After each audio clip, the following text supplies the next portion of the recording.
गुरु प्यारे साथ संगत जी, बड़े प्यार और सत्कार से कहना जी, धन निरंकार जी। साथ संगत जी, दासी आप सभी के बीच एक सुंदर कहानी लेकर आई है, आशा है प्रवान करेंगे। साथ संगत जी, प्यार से कहना जी, धन निरंकार जी। साथ संगत जी, आज मैं आपके लिए एक अनोखी कहानी लेकर आई हूँ जो आपके दिल को छू जाएगी। साथ संगत, तो बिना देर किए चलिए कहानी शुरू करते हैं। साथ संगत जी, किस्मत कब पलट जाए कोई नहीं जानता। साथ संगत, एक लड़की थी साथ संगत जी मुनिया, जो अपने पिता और सौतेली माँ कलावती के साथ में रहती थी। मुनिया बेहद साधारण जीवन जी रही थी साथ संगत, मगर उसकी सुंदरता लाजवाब थी। साथ संगत, गोरी चमड़ी, नाजुक नैन, नक्श वो 5वीं कक्षा तक ही पढ़ पाई थी। साथ संगत, क्योंकि उसकी सौतेली माँ ने पढ़ाई छुड़वा दी थी। साथ संगत, कलावती का तर्क था कि जब आगे चलकर नौकरी ही नहीं करनी तो पढ़ाई पर पैसे क्यों बर्बाद किए जाएं। इसी कारण मात्र 10 साल की उम्र में मुनिया को घर के कामों में लगा दिया गया। साथ संगत, मुनिया बिना कोई सवाल किए हर बात मानती थी और घर के सारे काम संभालने के साथ साथ साथ संगत जी अपने सौतेले भाई बहनों की देखभाल भी करती थी। इतनी छोटी उम्र में ही उसने बड़ी समझदारी दिखानी शुरू कर दी थी। साथ संगत, एक दिन अचानक गांव के जमींदार और सरपंच सुमेर, उस वक्त मुनिया रसोई के बर्तन धो रही थी। साथ संगत जी, कलावती ने जब सुमेर सिंह को देखा तो बोली, जी हम आपको नहीं पहचाने, आप कौन हैं? सुमेर सिंह ने साथ संगत जी अपनी गजन भरी आवाज में कहा, मैं पास वाले गांव का मुखिया हूँ। साथ संगत जी, ये लड़की जो बर्तन धो रही है, क्या वो तुम्हारी बेटी है? कलावती ने उत्तर दिया, हाँ ये मेरी बेटी है, कहिए क्या कहना चाहते हैं? सुमेर सिंह ने कहा, हम अपने बेटे से अमर सिंह की शादी तुम्हारी बेटी से करवाना चाहते हैं और इसके बदले में तुम्हें 1 लाख देंगे, क्या तुम्हें ये मंजूर है? कलावती ने कुछ पल के लिए सोचा। उसने कभी सपने में भी नहीं सोचा था कि मुनिया की वजह से इतना बड़ा मौका मिलेगा। साथ संगत, वो अपने फूस के बने घर को देख रही थी और बोली, देखिए जी 1 लाख रुपए चाहिए मुझे, इतनी खूबसूरत और सीधी लड़की तुम्हें पूरे गांव में नहीं मिलेगी। सुमेर सिंह ने तुरंत कहा, मुझे मंजूर है, पर एक शर्त है, आज से ये लड़की घर का कोई काम नहीं करेगी और बाहर भी नहीं निकलेगी। हम नहीं चाहते कि हमारी बहू पर कोई गैर आदमी नजर डाले। साथ संगत जी, 1 हफ्ते में शादी होगी, तुम पैसे और तैयारी की चिंता मत करना, सब इंतजाम हम कर लेंगे। साथ संगत, कलावती ने खुशी से कहा, जी जैसा आप कहें, पर हमें अपने पैसे मिल जाएंगे ना? सुमेर सिंह बोले, मेरे शब्द पत्थर की लकीर है, शादी से 1 दिन पहले तुम्हें सारे पैसे मिल जाएंगे।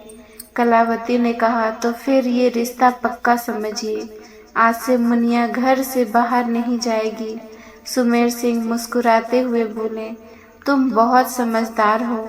कलावती ने भी हंसते हुए जवाब दिया, साथ संगत, गरीब है साहब, समझदारी तो दिखानी ही पड़ती है। सुमेर साथ संगत जी सिंह वहां से चले गए और कलावती ने मुनिया को बुलाया। उसने कहा, मुनिया आज से तुम घर का कोई काम मत करो, आओ मेरे पास बैठो। मुनिया को कुछ समझ नहीं आया कि अचानक ये बदलाव क्यों हो रहा है, लेकिन साथ संगत जी वो चुपचाप हाथ धोकर अपनी माँ के पास खड़ी हो गई।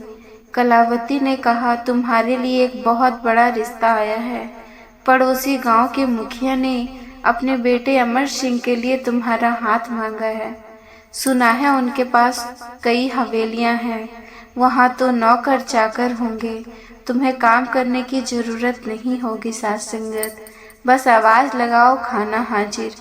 मुनिया ने कहा, पर माँ वे लोग हमसे शादी क्यों करना चाहते हैं? कलावती बोली, क्यों नहीं करेंगे, तुम जैसी सुंदर और समझदार लड़की उन्हें कहाँ मिलेगी?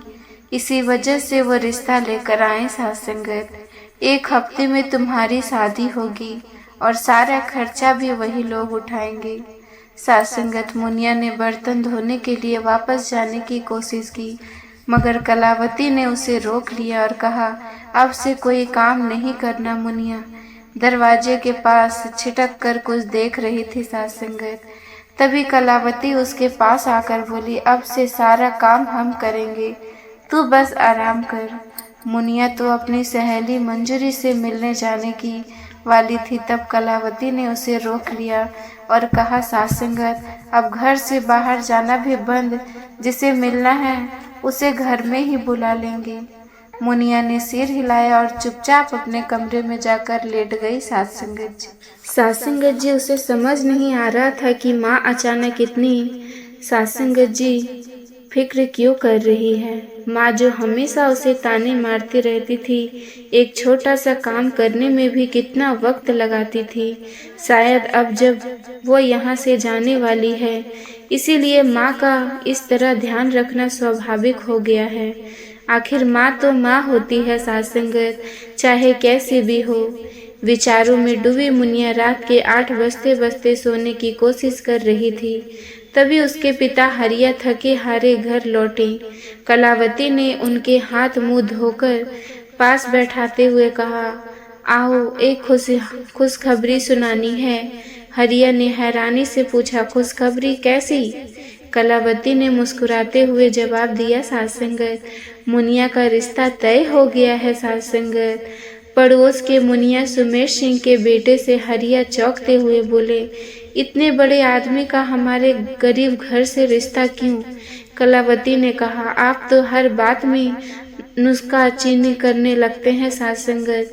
सोचना चाहिए कि हमारी मुनिया महारानी बनकर रहेगी, वो हमारे सारे खर्चे उठाएंगे और ऊपर से 1 लाख रुपए भी देंगे साथ संगत। हरिया सोच में पड़ गए और बोले, पक्का? लड़के में कोई कमी होगी, नहीं तो वो हमें इतने पैसे क्यों दे रहे हैं? ऐसा रिश्ता मत करो, मैं अपनी बेटी को जानबूझकर कुएं में नहीं धकेल सकता। कलावती ने गुस्से में आंखें तरते हुए कहा, आप चुप ही रहिए। सालों से एक महंगी साड़ी भी नहीं दिला पाए और बात करते हो जैसे कहीं के राजा हो। साथ संगत जी, हमारी मुनिया का इतना अच्छा रिश्ता साथ संगत मिल रहा है और साथ आपको चैन नहीं आ रहा है। साथ संगत जी, अगर आपको कोई परेशानी है तो हम अकेले ही सब कुछ संभाल लेंगे। हरिया ने उदास होकर कहा, जैसा तुम्हें सही लगे वैसा करो। फिर वो खाना खाकर बाहर आंगन में सोने चले गए साथ संगत, और उन्हें नींद नहीं आ रही थी। चिंता उनके दिल में गहराई से बैठ गई थी। आसमान की ओर देखते हुए हरिया बुदबुदाए, भगवान हमें माफ करना, गायत्री मुनिया का ठीक से ख्याल नहीं साथ संगत जी रख पाए। तेरे जाने के बाद हम और मुनिया बहुत अकेले हो गए थे साथ संगत जी। 2 साल की बच्ची को संभालना और खेत का काम करना आसान नहीं था, इसीलिए हमने तेरी छोटी बहन से शादी कर ली। लेकिन हमें नहीं पता था कि मौसी कभी माँ नहीं बन सकती। अब हम सिर्फ भगवान से प्रार्थना कर सकते हैं कि हमारी बेटी की रक्षा करना। इसी उधेड़-बुन में उनकी आंखें बंद होने लगी थी साथ संगत कि अचानक उन्हें किसी ने चादर ओढ़ाई। हरिया हड़बड़ा कर उठे साथ संगत और देखा कि मुनिया मुस्कुराते हुए बोली, अभी तक जाग रहे हो बाबू? हरिया उठकर बैठ गए और मुनिया को पास बिठाकर बोले, तू भी जाग रही है बिटिया? क्या बात है, नींद नहीं आई? मुनिया बोली, आज माँ ने कोई काम नहीं करने दिया, इसीलिए थकान नहीं हुई और नींद भी नहीं आई साथ संगत। हरिया ने कहा, तू इस रिश्ते से खुश है ना? मुनिया बोली, आप खुश हैं तो हम भी खुश हैं बापू। हरिया ने उसके सिर पर प्यार से हाथ फेरा और कहा, मेरी लाडली बड़ी समझदार हो गई है, अब जाकर सो जा। मुनिया अपने भाई बहनों के पास जाकर सो गई। साथ संगत जी, मुनिया के घर के बाहर 2 शानदार गाड़ियां आकर रुकी। एक से उतरी सुमेर सिंह की पत्नी बिमला देवी और दूसरी गाड़ी से 4 नौकर हाथों में भारी थाली लिए हुए बाहर आए। साथ संगत बिमला जी की भारी भरकम महंगी साड़ी, सिर से पैर तक पहनने सोने के गहनों में वो किसी रानी से कम नहीं लग रही थी। उनकी उम्र लगभग 35 वर्ष की थी। साथ संगत और उनका चेहरा ऐसा चमकदार था कि जवान लड़कियां भी उनके सौंदर्य के सामने फीकी लगती। उनके चेहरे पर एक मोहक मुस्कान थी। साथ संगत जब वो मुनिया के घर में कदम रखी, नौकर भी उनकी आज्ञा का पालन करते हुए थाल लेकर उनके पीछे चल दिए। साथ संगत जैसे ही बिमला जी ने नौकरों को निर्देश दिया कि थाल अंदर रखो, तभी मुनिया बाहर आ गई। साथ संगत मुनिया को देखते ही बिमला जी समझ गई कि साथ संगत जी यही उनकी होने वाली बहू है, क्योंकि साधारण कपड़ों में भी उनकी सुंदरता अलग ही निखर रही थी। मुनिया ने बिमला जी को देखकर थोड़ी झिझक महसूस की, पर जल्दी ही साथ संगत जी खुद को संभालते हुए उनके पैर छूने के लिए झुकी। बिमला जी ने उसे तुरंत उठाया और उसके माथे को प्यार से चूमते हुए बोली, तुम ही मुनिया हो ना? हमेशा खुश रहो बेटी। मुनिया ने सर हिलाकर हाँ भी भरी। फिर बिमला जी ने कहा, मैं सुमेर सिंह की पत्नी हूँ। मुनिया ने जवाब दिया, हाँ जी, वो घर पर नहीं है। मुनिया ने अपनी छोटी बहन मुन्नी को बुलाने भेजा ताकि वो सुमेर सिंह को बुला सके।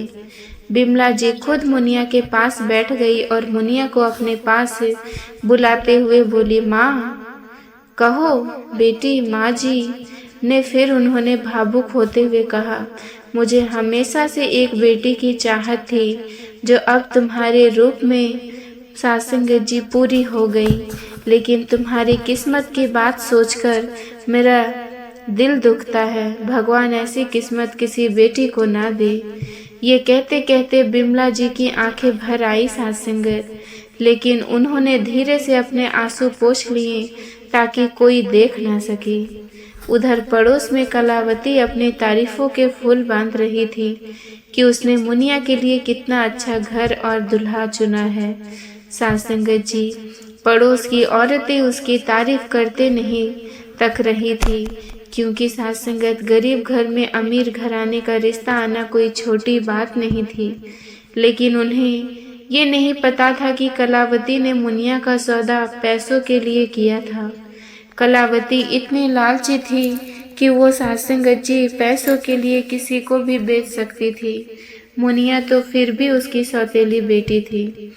जैसे ही कलावती ने गाड़ी की आवाज़ सुनी, वो भागती हुई अंदर आ गई। बिमला जी की राजसी पोशाक देखकर वो समझ गई कि ये लोग सुमेर सिंह के घर से ही आए हैं। साथ संगत उसने अपने चेहरे पर बनावटी मुस्कान लाकर बिमला जी के सामने हाथ जोड़ दिए। साथ संगत बिमला जी खाट से उतरकर कलावती के पास आई और उनका हाथ पकड़ कर बोली, तो साथ संगत जी आप हमारी समधन हैं। इतना कहकर उन्होंने कलावती को गले लगा लिया।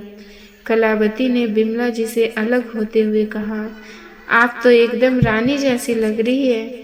ये गहने तो कम से कम 8-10 लाख के होंगे। बिमला जी ने हंसते हुए कहा, मुझे ये गहने बिल्कुल पसंद नहीं हैं, लेकिन सुमेर सिंह जिनको पसंद है इसीलिए पहन लेती हूँ। कीमत की मुझे जानकारी नहीं है, पर ये गहने मुझे जंजीरों जैसे लगते हैं। कलावती बोली, आप लोगों की जिंदगी कितनी अच्छी है, बिल्कुल आजाद पंछी जैसे। इस पर बिमला जी ने गंभीर होकर कहा, आप शायद हमारी हवेलियों की सच्चाई नहीं जानती। अगर जानती तो कभी ऐसी बातें नहीं करती। साथ संगत जी फिर उन्हें नौकर को बुलाकर कहा कि थाल से कपड़े हटाओ। नौकर ने तुरंत उनकी आज्ञा मानी और सभी थालों से कपड़े हटा दिए।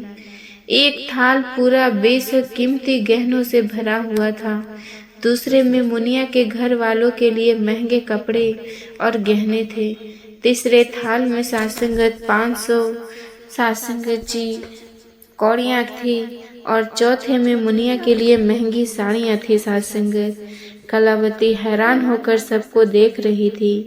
उसकी आंखों मानो चकाचौंध हो गई थी साथ संगत। तभी बिमला जी ने कहा, ये सभी चीजें शुभ संकेत के लिए है। अगर शादी के खर्च में पैसे की कमी हो तो साथ संगत बिना संकोच बताना, हम और भेज देंगे। अच्छा, अब हमें चलते हैं। कलावती ने कहा, अब थोड़ी देर रुकिए, हम अभी चाय और नाश्ता लाते हैं। बिमला जी ने जवाब दिया ही नहीं साथ संगत।